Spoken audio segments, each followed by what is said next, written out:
Yo peeps, it's me, Lagun, back in English, back with a different game. But the game is not important today, you know? I decided to try something else, something different.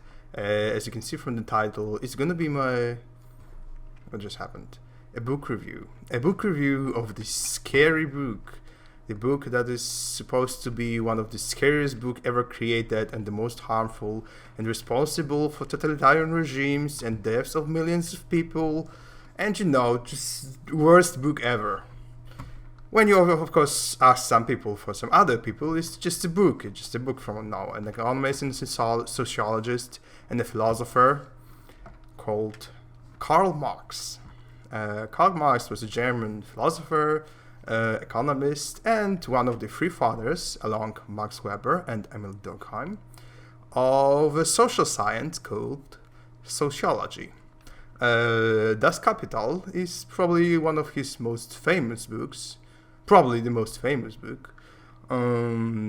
He wrote the first volume and published it in 1867, and then the next two volumes were published by his friends, Friedrich Engels, in 1884 and 1895. Marx died, if I remember correctly, around 1883. I'm sorry if anyone, if I just made a mistake, you should correct me in the comment section. Anyway, I chose this game to talk about this good because it's very quiet. I disabled the audio, so it's obviously quiet, but it's also very, very slow pace and contemplative. Oh my gosh, such a tongue twister.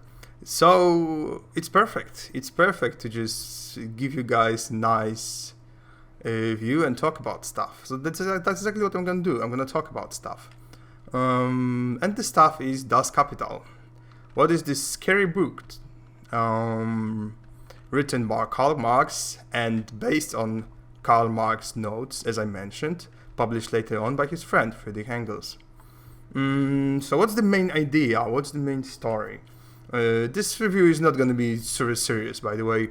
If you want the more serious reviews, you should probably check videos of someone else who's far more smarter than me and more competent and really reviews books. It's just gonna be all in good fun. I'm just gonna make a review that's gonna be a review for a layman, for a person who's not that much into economics or philosophy.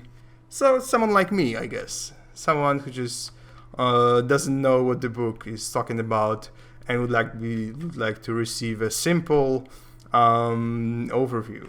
So what is the simple overview of Das Kapital? So one of the main theses of Das Kapital by Karl Marx and Friedrich Engels is that there are two types of people in capitalistic economy. These are the workers and these are the owners. Workers are people who simply work for other people, they make their bread, they make money by selling their labor to other people. And for that, they receive profit, they receive financial gains, and they can spend it, on products like food and clothing, etc. These are the workers. And the other class of people are the owners. Owners are people. It's not like they never were workers. Most of the owners were workers at some point in their lives. But owners, as things stand, are people who own the means of production. That means they own a company or they own a mine. They just simply own a place where other people can work. And they can work for them.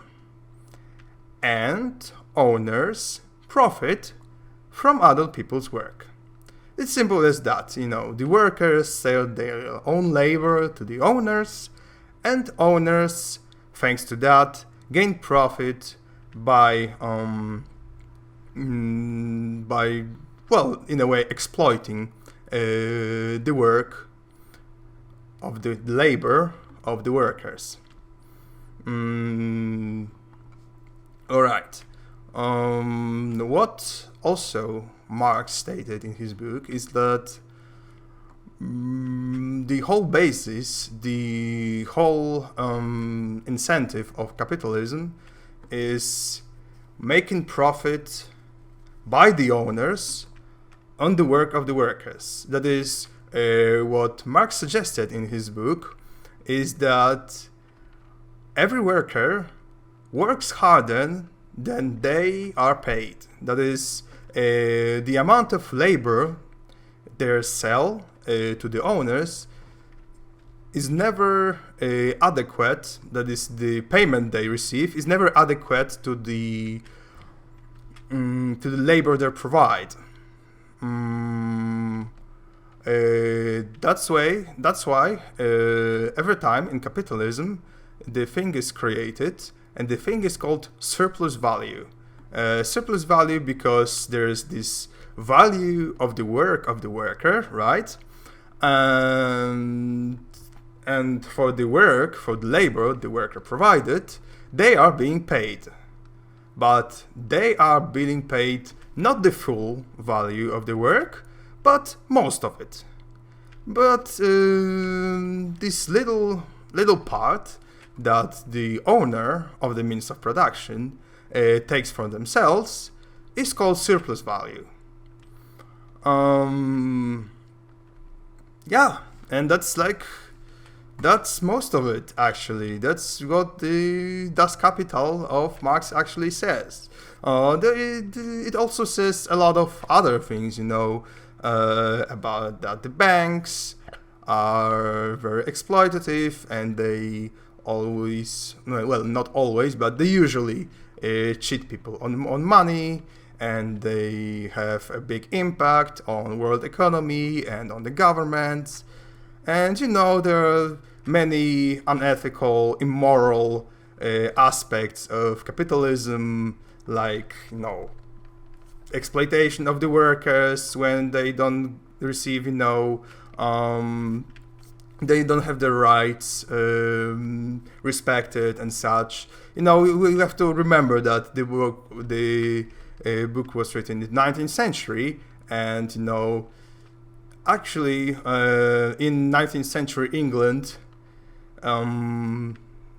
the workers' rights, the rights of the workers, were in a far worse shape than they are right now. The situation of workers, the situation of sellers of the labor, much improved for the past since 200 years ago. But it's still the things that Marx is talking about: the exploitation of the workers, not adequate payment, harassment for sexual harassment and such. Well, Marx doesn't say much about sexual harassment because he wasn't that interested in this part. But all these things still happen in capitalism. But one could argue that they would also happen in other systems. So it's really hard to say if someone got rid of capitalism, for example, and tried to replace it with some other system. Would it really help? Would it really make an impactful big difference? Still, that's a nice drawing. That's basically what the book says. I mean, it does says a lot of more stuff, especially the second and the third volumes, which are very, very long. The 3 volumes of Das Kapital are very, very long. And, quite frankly, if you're not a nerd, the book is kind of boring. I mean, if you're into economy, if you're, you're really, really interested in how the coal mines and such worked in England and in Germany in 19th century, then that's a book for you. You could get many interesting facts about that. But apart from that, the book is kind of boring. It's not very interesting if you want to read for pleasure. But I guess most people who knows what Das Kapital is probably wouldn't want to read it for pleasure. They would probably want to read it for educational purposes. Still, yeah, it's not a very fun book. It's not a very fun book. You don't get much pleasure from reading it, but you get some interesting ideas. I don't remember all of them. There was some time since I read it, and it's, as I said, the book is huge. I mean, it's almost 1,000 pages long, and actually I read it because I lost a bet. I lost a bet with one of my friends. I had much different political views when I read Das Kapital than I have right now, but that's a topic for another matter. I don't know where I'm going. Okay, whatever. I'm just gonna go to the lantern.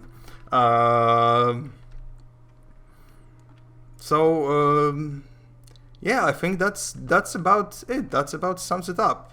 So if anyone will try to tell you that Marx was just this guy who was all for totalitarian regimes and he wanted to, destroy the world or tell your children gay or just destroy religion in general. Marx didn't really want to destroy religion. He just thought that it will naturally, fade away in the course of evolution.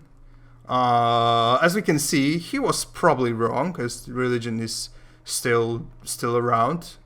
Some could argue it's considering the rise of right-wing populism in some of the countries in Europe and North or South America or Asia. It's even stronger than it was before.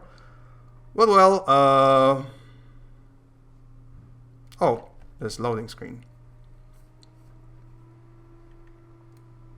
Here I am. So yeah, Das Kapital does not try to destroy religion. Das Kapital doesn't try to, criticize Christianity or Islam or anything. It doesn't. It will not make your children gay.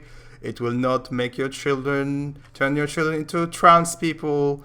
So every time you hear opinions like that, you should probably take them with a pinch of salt. That's the idiom. I think that was the idiom. So yeah, it's about a book. It's a normal book about economy, and you can agree with the author about that the capitalism is an inherently broken system and needs to be replaced, or you can disagree with him. It's like, you have your own mind. You can have your own views and agendas. It's up to you. It's your decision, right? But yeah, that's about it. There is no such thing as bad knowledge. So this book simply provides you with knowledge about how capitalism used to work and how it still works in many aspects today. For example, the theory of surplus value. It just simply makes sense, right? No one would hire employees if they wouldn't profit from them, right? So yeah, the whole point of having a company and hiring employees is to, in a way, exploit their work. At least profit from their work. And you wouldn't do that if people were paid the full extent of what they should receive, right? The full extent of what they sold in terms of labor to you as an owner of the means of production. Yeah, so this argument still holds water as of today. And that's basically what I was trying to say today. So thank you everybody so much for watching. Like and subscribe, please. Please, I really need more subscribers, please. Follow me on Twitter if you do have Twitter. I have a Twitter, but I know many of my friends don't have Twitter. And if you don't have Twitter, then obviously you cannot follow me. But if you do, please do that. You can throw at me some money at coffee.com. And you know, that was very great. It's very refreshing. This different thing that I try to do today, and I'll probably try some other things like that in the near future. Again, thank you everybody so much for watching. Like and subscribe. And I love you. You're all guys great. And you know, bye bye.